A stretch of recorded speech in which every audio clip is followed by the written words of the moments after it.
Vote चोरी के मुद्दे को लेकर राहुल गांधी लगातार देश भर के विभिन्न उदाहरणों को पेश करते हुए चुनाव आयोग और मोदी सरकार को कटघरे में खड़ा कर रहे हैं। राजधानी दिल्ली के रामलीला मैदान में एक बड़ी रैली संपन्न करवाई गई, जिसमें कांग्रेस पार्टी के देश भर के कार्यकर्ता और बड़े नेता शामिल हुए। लेकिन कथित तौर पर आरोप ये लग रहे हैं कि उस रैली में नारे ये लगाए गए कि मोदी तेरी कब्र खुदेगी।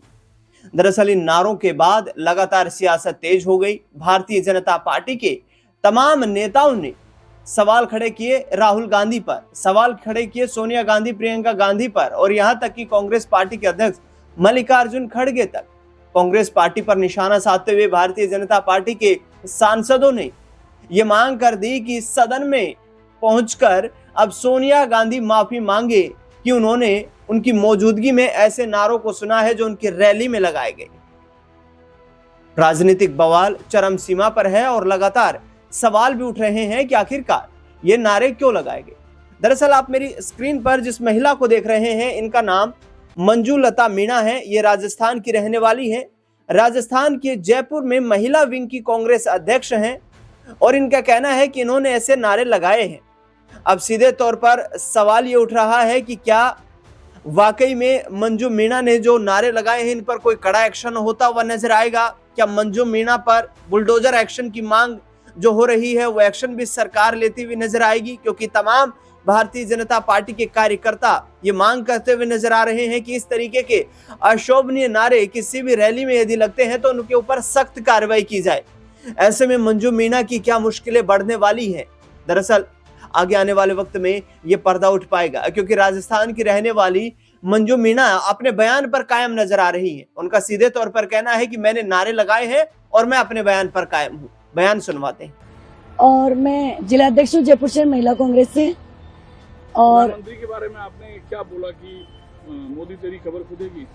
देखो, वो तो आज आपने देखा ही होगा जनता में कितना आक्रोश है वोट चोरी को लेकर।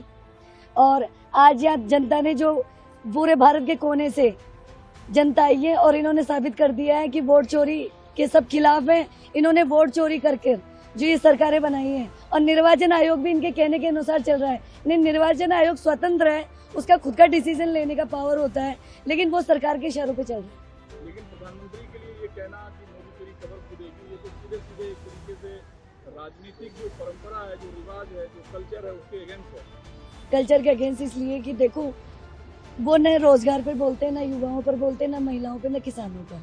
वो मुद्दों से भटकाते हैं। आज तक उन्होंने कोई रोजगार लाए हों या युवाओं के लिए कोई भर्तियां, कोई सरकार के कामकाज से नाखुश है। आज हमारे राजस्थान में उन्होंने भजन लाल जी को पर्ची सरकार के द्वारा भेजा, और अब वो दिल्ली जाते हैं और आते हैं। 2 सालों में उन्होंने दिल्ली आने जाने का ही काम किया है, अपनी सीट बचाने का ही काम किया है। मोदी के लिए तो मैंने ये कहा था, भाई मोदी तेरी कब्र खुदेगी, आज नहीं तो कल खुदेगी। कायम है। हाँ, अब आलोचना तो देखो, उनका काम है आलोचना करने का, हमारा काम है सच्चाई को सामने लाने का, जनता के सामने लाने का। आज ही राहुल जी ने तो सच्चाई सामने लाई है जनता के सामने, जो वोट चोरी हुई है और जनता ने माना है। इसलिए तो जनता भारत के कोने से आई है यहाँ पे। इसी मंच पे मैंने कहा है। इस संदर्भ में किया है कि लोकतंत्र में इस संविधान में हमें वोट डालने का अधिकार मिला है संविधान की वजह से। और जब हमारे वोटों की चोरी होने लग जाए और सरकारें अपनी सरकार बीजेपी अपनी सरकारें बनाने लग जाए, ये नारा ही है हमारा। तो उच्चारण इसलिए करते हैं, आज जो देश में हालात हो रहे हैं, संविधान, इस लोकतंत्र में संविधान को बहुत ऊंचा दर्जा दिया गया। भाई मोदी तेरी कब्र खुदेगी, आज नहीं तो कल खुदेगी, यानी वोट चोर गद्दी छोड़, इस स्लोगन के द्वारा बोला जाता है।